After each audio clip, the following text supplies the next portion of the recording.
So Lincolnshire Action Trust, LAT, basically we work in prisons and probation and courts, and we work with people who are prisoners, people who are being managed in the community on licences, and we also work with children and family of those people as well. And then we've got another part of us which is Young Oasis, which is working with children that are affected by mainly parents who have drug and alcohol issues. So that's LAT.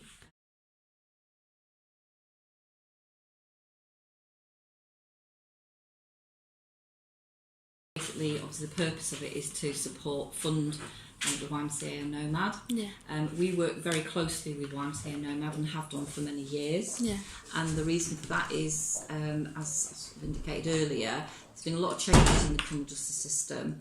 And one of the big changes was 3 or 4 years ago, 70% of the probation service was privatised, and as a result of that, resettlement departments in prisons were disbanded and contracts were given via that route to large commercial organisations who then subcontracted to people like Shelter, who are the provider here. And what we've seen is that it went from, if it was one person a month coming out, so usually between sort of 10 to 15 people a day coming out of Lincoln Prison. So one a month coming out, an FA was normal. It was an unusual month, but it was a bad month, we thought. Now we're getting up to a third of people coming out daily without fixed accommodation and homeless, and some of them, many of them have just been given a letter saying you are homeless, report to the council. So our team here, so you're in the departure lounge, is that we see everybody that comes out of the prison and say, what's the state of your, has Shelter managed to find you accommodation? Many are saying no, and then we're having to deal with, can we get them a place at Nomad? And can we work with the YMCA? Other routes are available, but they take slightly longer, so they're very responsive, and that obviously makes sure that somebody's not walking out of here and sleep and homeless that night. We often get many people that come out of here who are elderly. We get people with serious health issues, from serious mental health issues to serious actual physical. We had a chap came out a few weeks ago who had cancer, and was homeless. So basically, we have to desperately find them somewhere to live, even if it's a temporary situation, to then lead on to a more, fixed accommodation. So we feel quite passionate about it.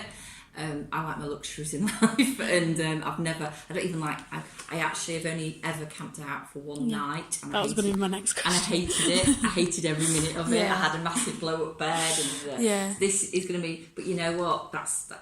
I can go home tonight, and then I've got a bed. People we're working with don't know where they're sleeping, and so for me, one night of hardship is nothing in comparison to what other people have to deal with. So. Yeah. So this is the first time that LAT have got involved. We've got involved with YMCA before. We've got involved with because we work with them all the time, and they're an amazing organisation. But I think the work that they do in conjunction with ourselves, they are a critical partner to us, and I think they don't get any sort of funding from councils or anything. So. We need to be part of the solution for them as well, and because we want them to flourish and sustain their offer. And Nomad provide an amazing offer with no funding being provided to. That they do have certain. I saw on actually over the weekend they were doing some. I think they're going to do some sort of pop-up thing, but I couldn't quite work out what it was, to be honest. Maybe it was my understanding of Twitter, but I think they're looking at other ways of doing it. But I think Sleep Easy for me, and I know that people like Mark Jones, who's the Police and Crime Commissioner, he's doing it as well. I think that Mark's very aware of the situation with people coming out of prisons, and he's very passionate about it as well, and his team work very hard around that.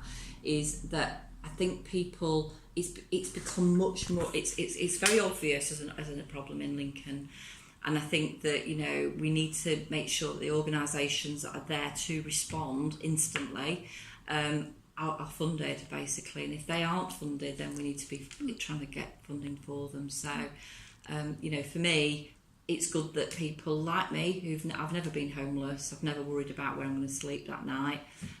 It's good that step out of my comfort zone and say I need to experience a night of uncomfortableness. Having said that, I'm not going to really experience it because I'm not going to feel under threat, because there'll be a group of us. And, you know, lots of people, and there was a terrible case only last week, went to court, you know, as somebody was attacked, a homeless person was attacked. So I'm not worried about my personal safety, whereas people who are homeless, every night they're running a gauntlet around their own safety and what might happen.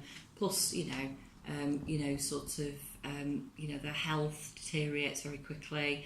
There are really good agencies like P3 who go out at night and what have you, and there are people like street pastors that go out.